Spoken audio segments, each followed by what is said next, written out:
بسم اللہ الرحمن الرحیم۔ السلام علیکم دوستو آج کا یہ واقعہ ایک سچا واقعہ ہے جو سعودیہ کے ایک شیخ نے خود بیان کیا ہے۔ شیخ عباد کہتے ہیں کہ ایک آدمی نے مجھے کال کی کہ کیا آپ ہمارے گھر آ کر ایک میت کو غسل دے سکتے ہیں؟ شیخ نے جواب دیا ٹھیک ہے۔ شیخ صاحب جگہ پر چلے گئے۔ شیخ عباد کہتے ہیں کہ جب میں گیا تو وہاں کوئی گھر نہیں بلکہ ایک قلعہ تھا، ایک بہت بڑا قلعہ۔ مین دروازے سے داخل ہونے کے بعد بھی آپ کو 5 منٹ لگ جاتے تھے۔ آپ ذرا سوچیں کہ وہ کتنا بڑا گھر ہوگا۔ شیخ مین گیٹ سے اندر گئے تو اندر باغات وغیرہ اور سب کچھ تھا۔ شیخ عباد کہتے ہیں کہ جب میں گھر کے دروازے پر پہنچا تو وہاں ایک آدمی کھڑا تھا۔ اس نے مجھ سے بدتمیزی کے انداز میں کہا اس راستے سے جاؤ، وہاں اندر سیڑھیاں ہیں اوپر جانے کے لیے۔ شیخ عباد تقریباً 60 سال کے بزرگ تھے۔ شیخ نے ان کی جانب دیکھا اور کہا میں جا رہا ہوں۔ اس نے پھر سے کہا کہ آپ خود چلے جائیں گے یا میں کسی نوکر کو بلاؤں جو آپ کو لے کر جائے؟ شیخ عباد کو ایسا لگا جیسے یہ وہی شخص ہے جس نے ان کو فون کر کے بلایا ہے، لہٰذا انہوں نے کہا میں خود چلا جاؤں گا، مجھے کسی کی ضرورت نہیں ہے۔ اس شخص نے دوبارہ سے کہا کہ اگر آپ کو راستہ معلوم نہیں ہے تو میں کسی نوکر کو بلا کر آپ کے ساتھ بھیج دیتا ہوں۔ شیخ نے اسے کہا دیکھو میں تمہارا کوئی نوکر نہیں ہوں، میں یہاں ایک مقدس فریضہ انجام دینے آیا ہوں جو میں فی سبیل اللہ کر رہا ہوں، یہ میں خود کروں گا یا پھر تم کسی اور شخص سے کہہ دو کہ وہ آ کر دے۔ اس شخص نے جواب دیا ٹھیک ہے آپ جائیں۔ شیخ عباد کہتے ہیں وہ گھر اتنا بڑا اور صاف تھا کہ ٹائلز کے اندر آپ اپنا چہرہ دیکھ سکتے تھے۔ کہتے ہیں کہ اس کے بعد وہ اس بیڈ روم میں گئے جو کافی بڑا تھا، لیکن وہاں 2 سے 3 نوکروں کے علاوہ کوئی موجود نہ تھا۔ شیخ عباد گئے تاکہ میت کو دیکھ سکیں۔ اس کا جسم ایک چادر سے ڈھکا ہوا تھا۔ جب شیخ عباد نے کپڑا ہٹایا تاکہ چہرے کو دیکھ سکے تو انہوں نے دیکھا کہ میت کے کان اور ناک سے چیٹیاں نکل رہی تھی اور اس کی گردن پر چپکی ہوئی تھی، اور جب انہوں نے مزید کپڑا ہٹایا تو دیکھا کہ پورے جسم پر چھوٹی چھوٹی چیٹیاں موجود تھیں۔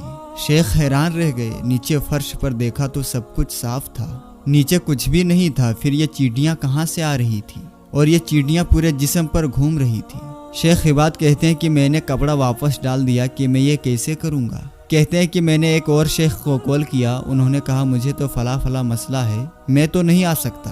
شیخ عباد نے ایک اور شخص کو کال کیا تو اس نے کہا شیخ عباد اگر آپ مجھ سے غسل کے مروجہ طریقوں کے بارے میں پوچھیں تو میں بتا سکتا ہوں، اگر آپ سوال کریں کہ ایک جلی ہوئی لاش کو کیسے غسل دیتے ہیں تو میں آپ کو جواب دے دوں گا، اگر آپ مجھ سے ٹکڑے ٹکڑے جسم کے غسل کے بارے میں بھی پوچھیں تو میں آپ کو بتا سکتا ہوں، لیکن میت کی جو حالت آپ مجھے بتا رہے ہیں ایسا تو کوئی کتاب میں درج نہیں ہے، آپ جو کہنا چاہتے ہیں میں کچھ نہیں کہہ سکتا۔ یعنی اس نے صاف ہاتھ کھڑے کر لیے، میں آپ کو کسی قسم کا مشورہ نہیں دے سکتا۔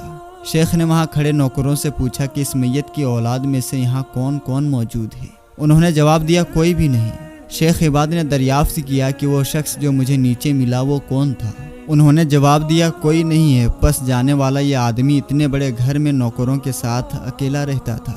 شیخ عباد کہتے ہیں اس کے بعد میں اس کمرے کے باتھ روم کی جانب گیا، مجھے اللہ کی جانب سے ہی خیالات آ رہے تھے ورنہ میں نہیں جانتا تھا کہ کیا کروں۔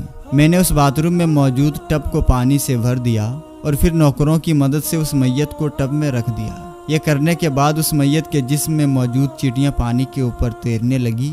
شیخ عباد نے یہ عمل کئی بار دہرایا تاکہ جسم سے لگی چیٹیاں صاف ہو جائے۔ پھر انہوں نے میت کے جسم کا مسح کیا تو ساری چیٹیاں چلی گئی، مگر وہ حیران تھے کہ اتنے بڑے گھر میں جو صاف ستھرا ہے یہ چیٹیاں اس میت کے پاس کیسے آ گئی؟ نہ ہی وہاں کوئی ایسا سوراخ موجود تھا جہاں سے چیٹیاں آ جاتی۔